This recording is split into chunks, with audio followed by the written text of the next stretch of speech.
کہ الحمدللہ رب العالمین، تمام تعریفیں اس رب کے لیے ہیں جو سارے جہان کا پروردگار ہے۔ ایک آدمی ہے جو پریشان حال ہے، وہ یہ سوچتا ہے کہ میری روزی کا انتظام کیسے ہوگا، اور میں کس طرح سے زندگی میں کامیابیاں حاصل کروں گا، اور میں کس طرح سے نیکی کے راستے پہ آگے بڑھوں گا، یا میں کس طرح سے اپنے زندگی میں ڈیولپ کروں گا، کیا کروں گا، میرے ساتھ یہ مسائل ہیں، کھانے کا مسئلہ ہے، روزی روٹی کا مسئلہ ہے فلاں۔ تو سب سے پہلی آیت کریمہ میں بندہ اللہ کی بارگاہ میں کہتا ہے کہ تمام تعریفیں اس رب کے لیے ہیں جو سارے جہان کا پروردگار ہے، اور جو سارے جہان کا پروردگار ہے تو میرا بھی پالنے والا میرا رب۔ پھر اس کے بعد کہتے ہیں الرحمن الرحیم، وہ بڑا رحمان ہے اور رحیم ہے، وہ سب سے زیادہ رحم فرمانے والا ہے، رحم کرنے والا اور رحیم ہے۔ اللہ تعالیٰ تو اپنے بندوں سے 70 ماؤں سے زیادہ محبت فرماتا ہے۔ اس کے بعد بندہ کہتا ہے مالک یوم الدین، قیامت کے دن کا تو مالک ہے، قیامت کے دن کا مالک ہے۔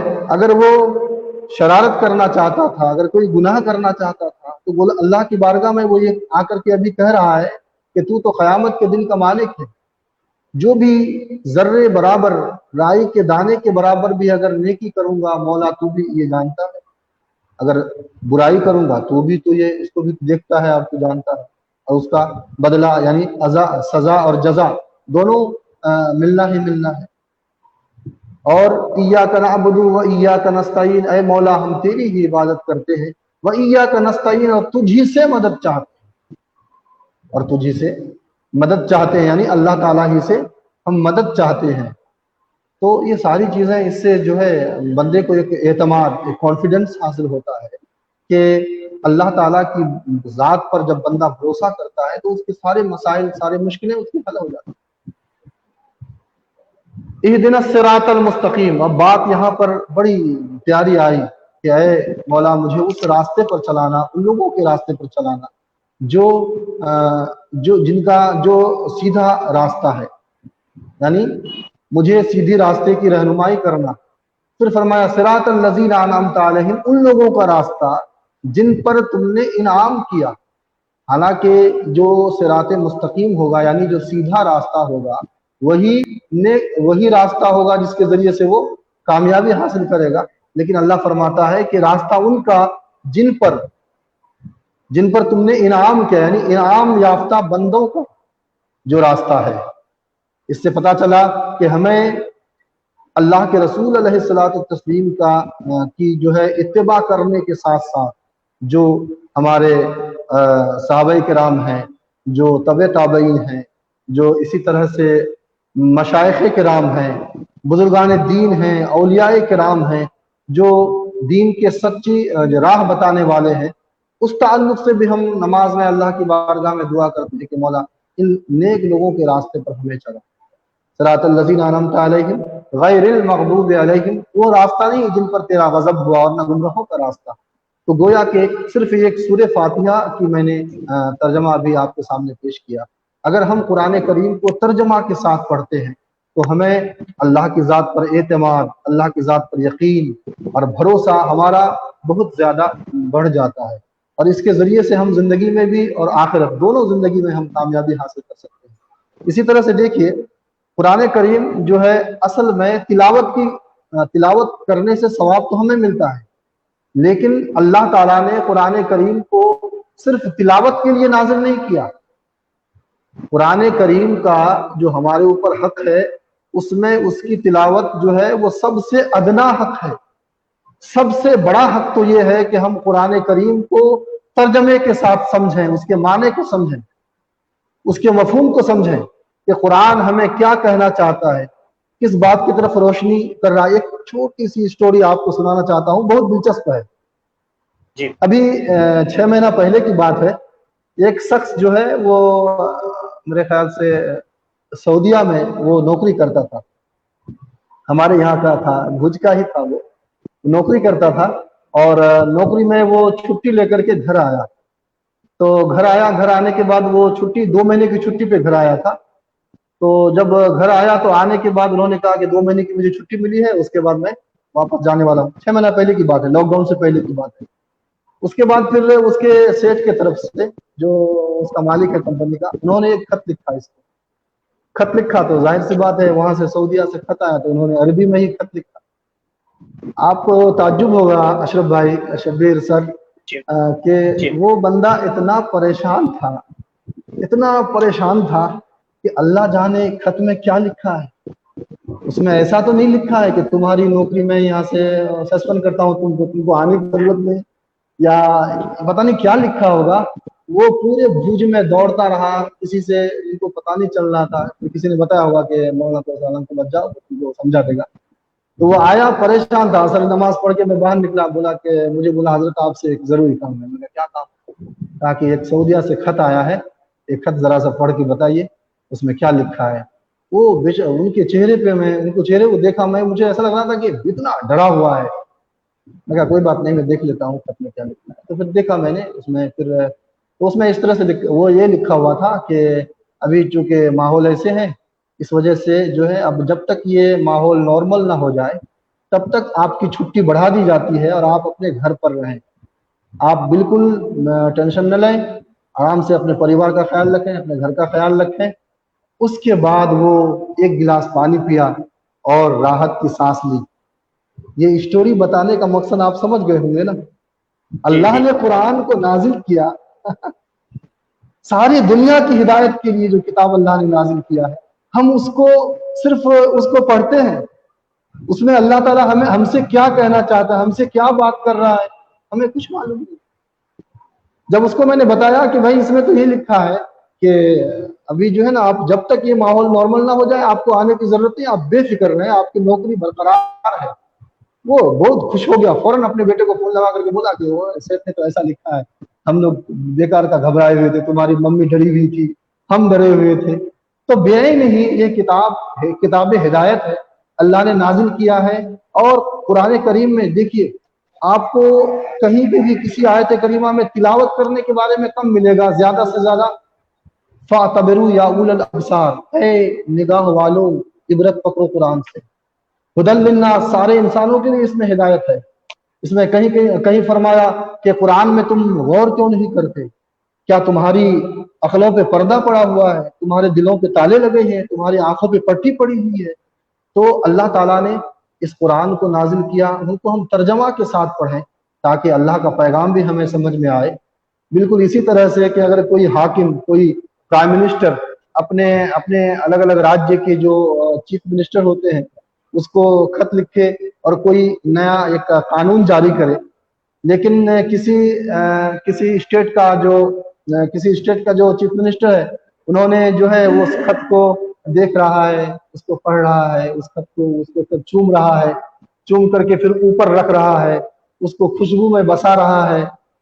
اور جب اس کو سبوں کو جو ہے سارے چیف منسٹر کو بلا کر کے دلی بلایا گیا کہ بھائی میں نے جو یہ قانون لاگو کرنے کے لیے کہا تھا، تم لوگوں نے کیا کہا؟ تو یہ بیچارہ آگے بڑھ کے کہتا ہے کہ میں نے تو آپ نے جو خط لکھا تھا اس خط کی میں نے بڑی تعظیم کی، اس کو میں نے گلاب سے خوشبوؤں سے بسایا، اس کو میں صبح شام 4-5 مرتبہ آپ کے اس حکم کی یہ قانون کو میں پڑھتا تھا. وہ کہے گا یہ بیوقوف قسم کا آدمی ہے، یہ صرف میں نے تم کو تلاوت کرنے کے لیے، پڑھنے کے لیے حکم نافذ نہیں کیا تھا، بلکہ یہ سرکاری نیم تھا، اس کو لاگو کرنا تھا. تو بے ہی نہیں، یہ مثالیں اسی وجہ سے ہیں کہ قرآن کریم جو ہے اللہ تعالیٰ نے ہدی للناس، سارے انسانوں کی ہدایت کے لیے، مسلمانوں کی صرف ہدایت کے لیے نہیں. اللہ کے رسول فرماتے ہیں انی رسول اللہ الیکم جمیعا، میں تمام لوگوں کی طرف رسول بنا کر بھیجا گیا ہوں. آپ کو تعجب ہوگا کہ اللہ کے رسول جو رسول بن کر کے آئے صرف انسانوں کے لیے نہیں، جانوروں کے لیے بھی. جانور بھی جانتے ہیں، چرند پرند تک جانتے ہیں کہ یہ ہمارے نبی ہے، رسول ہے. مشہور واقعہ ہے، آپ نے سنا ہوگا حدیث پاک میں اللہ کے رسول علیہ الصلوۃ والتسلیم انصاری کے ایک باغ کے پاس سے گزرے، مشہور ہے، آپ نے بارہا سنا ہوگا. تو ایک اونٹ چیخنے لگا، ایک اونٹ چلانے لگا. صحابہ کرام ساتھ میں تھے. اللہ کے رسول علیہ الصلوۃ والتسلیم جو ہے بذات خود اس اونٹ کے پاس تشریف لے گئے اور اللہ کے رسول نے فرمایا کہ اس کا مالک کون ہے؟ تو کہا کہ اس کا مالک فلاں انصاری ہے. تو اس کو بلایا گیا. سننے جیسی بات ہے. اللہ کے رسول نے فرمایا کہ اس کے مالک کو بلایا جائے. مالک کو بلایا گیا. اللہ کے رسول نے ارشاد فرمایا اس اونٹ نے مجھ سے شکایت کی ہے.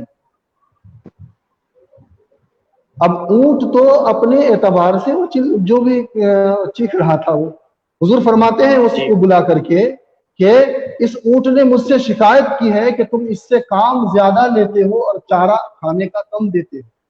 اللہ اکبر. اللہ کے رسول علیہ الصلوۃ والتسلیم جب ساری دنیا کے لیے رسول بنا کر کے بھیجے گئے تو سارے دنیا کے رسول بنا کر بھیجے جانے کا ایک لازمہ ہے کہ اللہ کے رسول علیہ الصلوۃ والتسلیم ساری دنیا کی چیزوں کی لوگوں کی زبان جانتے ہیں.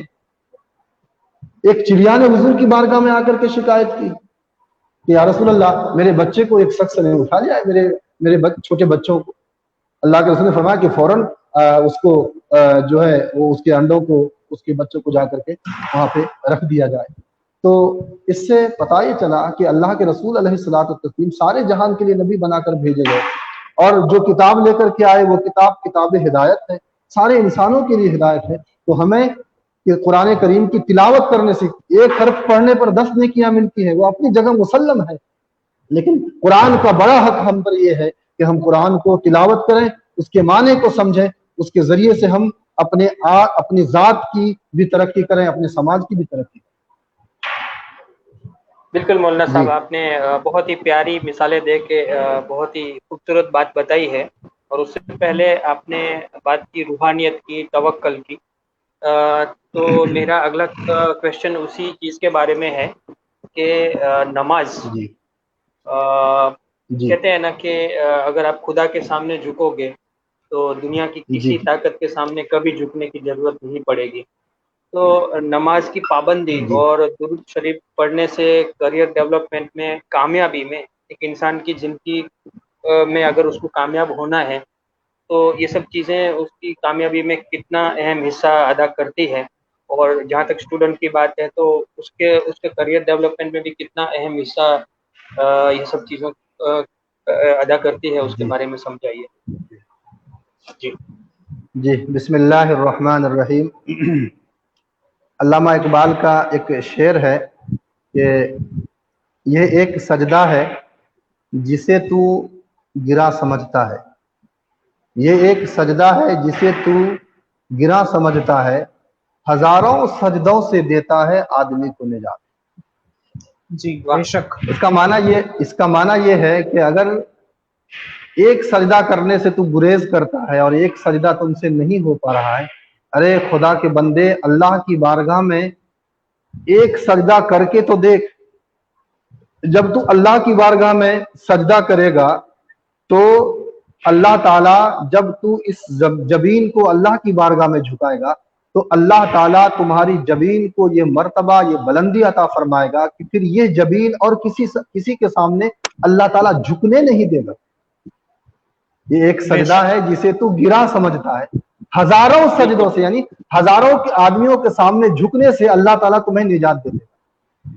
یہ تو نماز کے تعلق سے. اور آپ کو معلوم ہے کہ میرے آقا علیہ الصلوۃ والتسلیم کی یہ جو ہے سنت پاک بھی ہے اور حدیث پاک میں بھی ہے کہ اللہ کے رسول علیہ الصلوۃ والتسلیم کے سامنے اگر کوئی مہم یعنی کوئی اہم معاملہ پیش آتا تو اللہ کے رسول علیہ الصلوۃ والتسلیم فوراً نماز کی طرف رجوع فرماتے, یعنی نماز پڑھتے تھے. تو میں تو یہ کہتا ہوں میرے تمام طلباء سے کہ جو بھی دنیا میں جو بھی دنیاوی علوم حاصل کر کے آپ ترقی کرتے ہیں, ترقی ضرور کریں, اس کے ساتھ ساتھ آپ اپنے آپ کو مذہبی بنائیں, اپنے آپ کو مذہبی بنائیں. آپ مذہبی بنانے کا مطلب یہ ہے کہ اس لیے کہ مذہب سے جو آپ کو روشنی ملے گی, مذہب سے جو آپ کے کریئر کو تقویت ملے گی, طاقت ملے گی, جو آپ کا اعتماد ہوگا, اعتماد جو بڑھے گا وہ اور کسی اور چیز میں آپ کو نہیں ملے گی. اللہ کے رسول علیہ الصلوۃ والتسلیم کی جو عادت کریمہ تھی کہ جو ہی کوئی اہم معاملہ پیش آتا تو فوراً نماز کی طرف جاتے تھے. تو اگر ہم اپنے زندگی میں دیکھیے, زندگی خوشی اور غمی کے سنگم کا نام ہے. کبھی خوشیاں میسر ہوتی ہیں انسان کو, اور کبھی کبھی غمی کا پہلو بھی آتا ہے، اور ہر انسان کے ساتھ، آپ کے ساتھ بھی ہے، میرے ساتھ بھی، ہر انسان کے ساتھ ایسا بالکل ہوتا ہے۔ تو جب بھی ہمیں ایسا ہم کو ایسا محسوس ہونے لگے کہ میں پریشان ہو رہا ہوں یا کوئی تکلیف میں ہوں، تو سب سے بڑھ کر جو ذات ہے وہ رب کی ذات ہے۔ اپنا تمام معاملہ جو ہے اللہ کی بارگاہ میں سپرد کرنا چاہیے۔ قرآن کریم کی آیت کریمہ ہے، آپ پڑھیں گے تو آپ کو جو ہے اس سے ایک اعتماد حاصل ہوگا، کانفیڈنس حاصل ہوگا۔ اُفَوِّضُ امری الی اللہ، معنی یہ ہے کہ میں اپنے تمام معاملات کو اللہ کے حوالے کرتا ہوں، اپنے تمام معاملات کو اللہ کے حوالے اللہ کرتا کے ہوں۔ ان اللہ بصیر بالعباد، اور اللہ تعالیٰ تو اپنے بندوں کو دیکھتا ہے، اللہ تعالیٰ اپنے بندوں کو دیکھتا ہے۔ اللہ تو میرے ظاہر کو بھی جانتا ہے، میرے باطن کو بھی جانتا ہے، جو میں سوچتا ہوں اللہ تعالیٰ اس کو بھی جانتا ہے، جو میرے ذہن میں، میرے خیال میں جو خیال جو سوالات آتے ہیں اللہ اس کو بھی جانتا ہے، اور کس میں میری بہتری ہے اور کس میں میری بہتری نہیں ہے وہ تو میں نہیں جانتا، لیکن میرا رب تو ضرور جانتا ہے۔ تو ایسا ہوتا ہے کہ آسان تحب شیئا فہو شر لکم، کہ کوئی چیز ایسی ہوتی ہے کہ جس کو ہم سمجھتے ہیں کہ یار یہ تو میرے لیے ضروری ہے، اگر یہ نہ ہو تو پھر میں مر جاؤں گا یا میں پریشان ہو جاؤں گا، یہ تو چاہیے ہی چاہیے۔ تو قرآن نے فرمایا کہ ہو سکتا ہے کہ آپ جس چیز سے محبت کر رہے ہیں وہ کرہ لکم، وہ آپ کے لیے اچھا نہ ہو، اور کسی چیز کو آپ نفرت کی نگاہ سے دیکھتے ہیں کہ وہ میرے لیے بہتر نہیں ہے، وہ بیٹر نہیں ہے، مجھے ایسا نہیں کرنا چاہیے، فہو خیر لکم، قرآن نے فرمایا کہ ہو سکتا ہے کہ کسی چیز کو آپ ناپسند کرتے ہیں لیکن وہ ہے آپ کے لیے بہتر۔ تو ہم تو فیصلہ بھی نہیں کر سکتے کہ ہمارے لیے بہتر کیا ہے اور ہمارے لیے برا کیا ہے، تو ہمیں تو ان تمام چیزوں کو اللہ کی بارگاہ میں اس کے حوالے سپرد کرنا چاہیے۔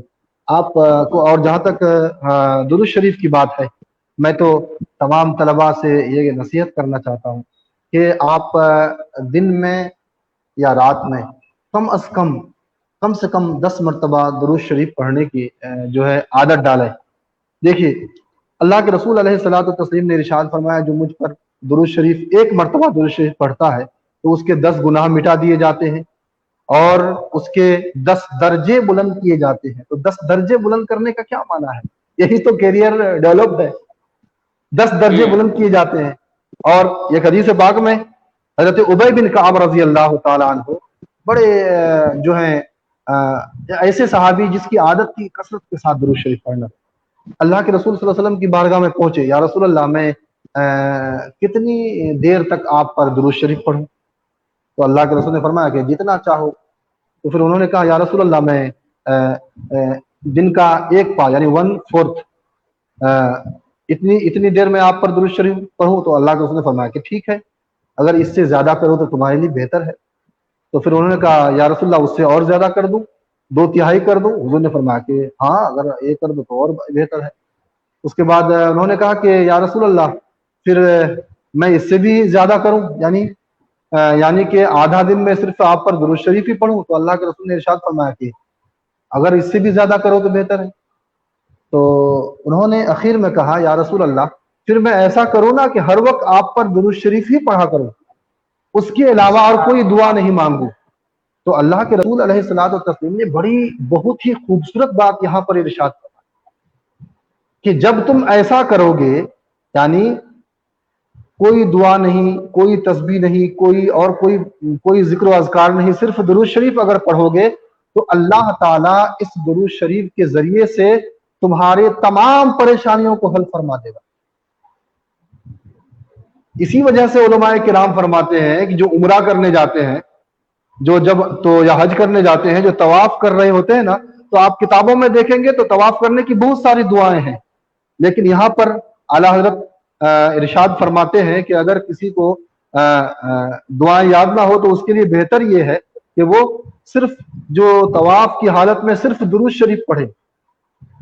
تو درود شریف پڑھنے سے ہم جو چاہتے ہیں، جو ہم سوچتے ہیں، اور وہ بہتری جس کے تعلق سے ہمارا ذہن، ہمارا علم وہاں تک پہنچ بھی نہیں سکتا۔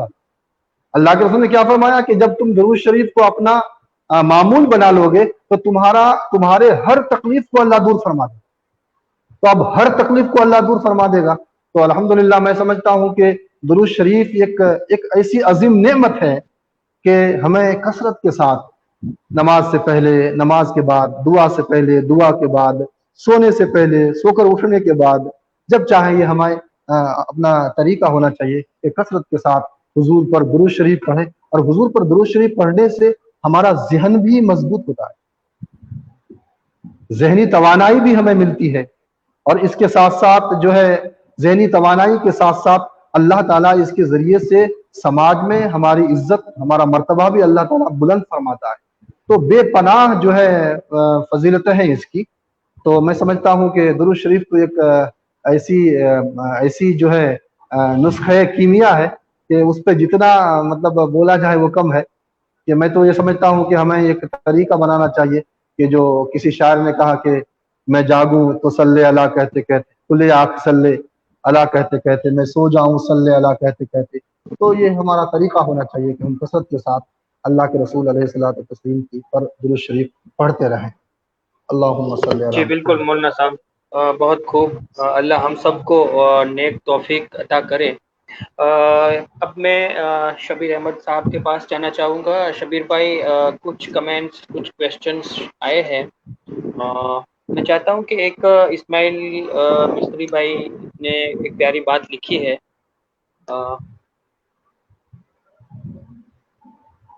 جی شبیر بھائی.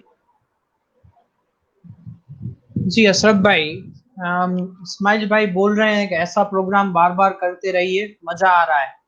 تو یہ ایک روحانیت والی بات ہے. دراصل کیا ہوتا ہے کہ کریئر گائیڈنس کے پروگرام کو ہم اسی طور پہ لیتے ہیں کہ بھائی کریئر گائیڈنس یعنی پورا دنیا کی باتیں ہی کرے، بٹ دنیا کو سنوارنے کے لیے دین کو سیکھنا بھی ضروری ہے. اور اسی چیز کو ہم نے مد نظر رکھتے ہوئے یہ پروگرام خاص پلان کیا ہے کہ بھائی ہم اپنی دنیا کو صحیح بنانا چاہتے ہیں، اس کو توجہ دیں. اس سے پہلے ہمارا جو دین ہم کو سکھاتا ہے، نماز پڑھنا، قرآن شریف پڑھنا، درود شریف پڑھنا، تو یہ اس تک ہم پہنچے، ہماری جنریشن اس سب کا امپورٹنس جانے. اسی کے تحت یہ پروگرام کا ہم نے پورا اہتمام کیا ہے. تو انشاءاللہ آنے والے فیوچر میں بھی ہم ایسے ہی کوشش کرتے رہیں گے کہ بھائی ہم اپنے دین کو سنواریں اور اپنی دنیا کو بھی سنواریں، دین کا بھی کام کریں، دنیا کا بھی کام کریں اور آخرت کو بھی سنوارتے رہیں. تو انشاءاللہ ہم کوشش کریں گے ہم سب مل کے کہ ہم سب لوگ ایسے پروگرام ریگولر انٹرول پہ کرتے رہیں انشاءاللہ. جی کرتے رہیں گے.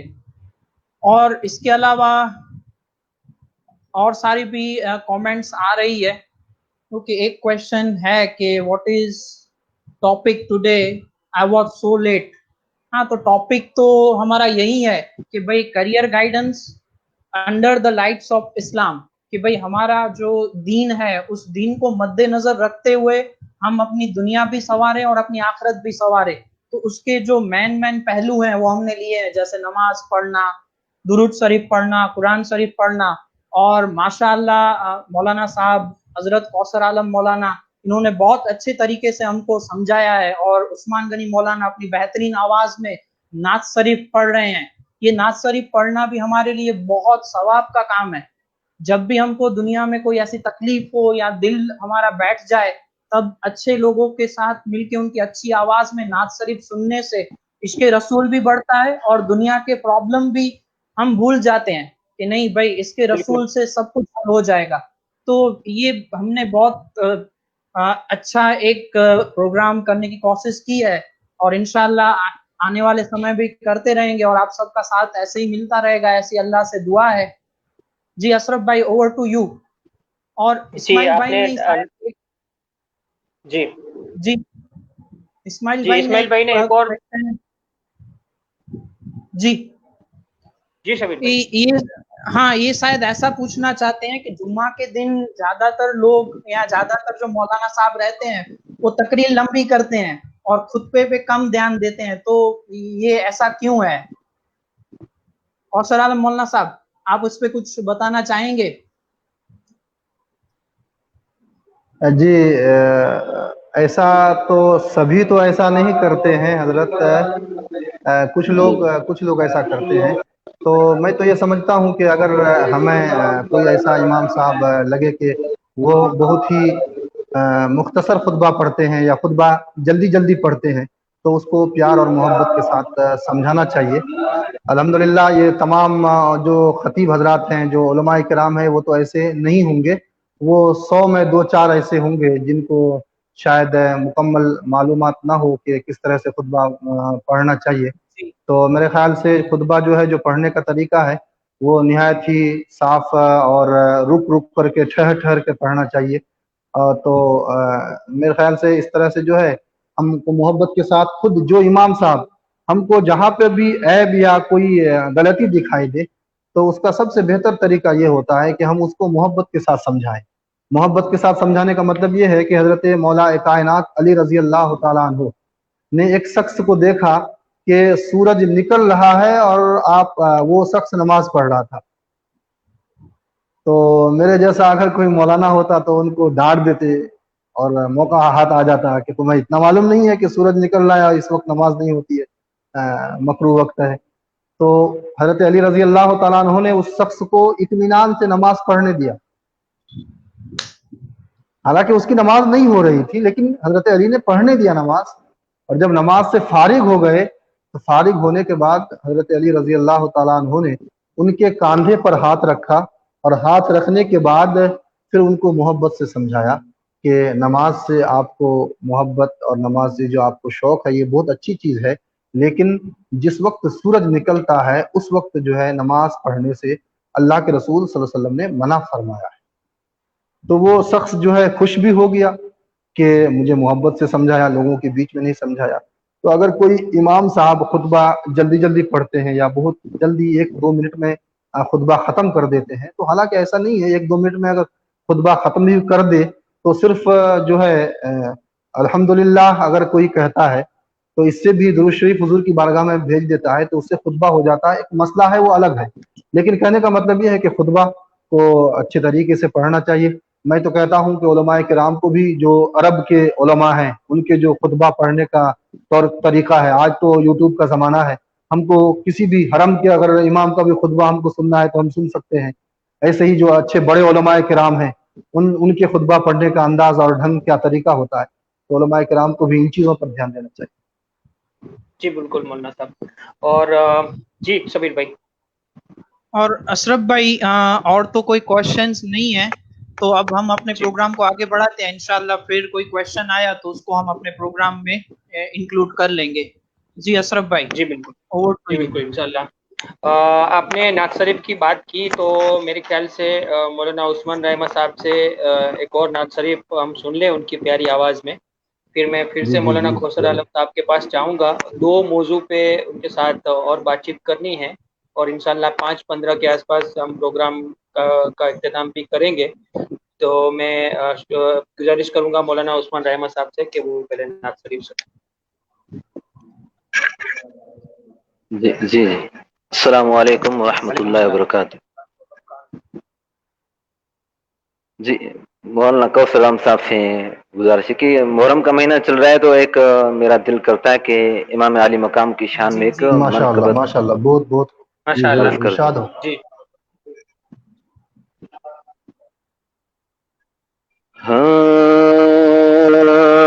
فراز عرش نے چوما حسین کا سجدہ، فراز عرش نے چوما حسین کا سجدہ، فراز عرش نے چوما حسین کا سجدہ، بنا ہے چاند کا، بنا ہے چاند کا تغرا حسین کا سجدہ، بنا ہے چاند کا تغرا حسین کا سجدہ، بنا ہے چاند کا تغرا حسین کا سجدہ. اور تمام سجدے براتی لگے ہیں محشر میں، تمام سجدے براتی لگے ہیں محشر میں،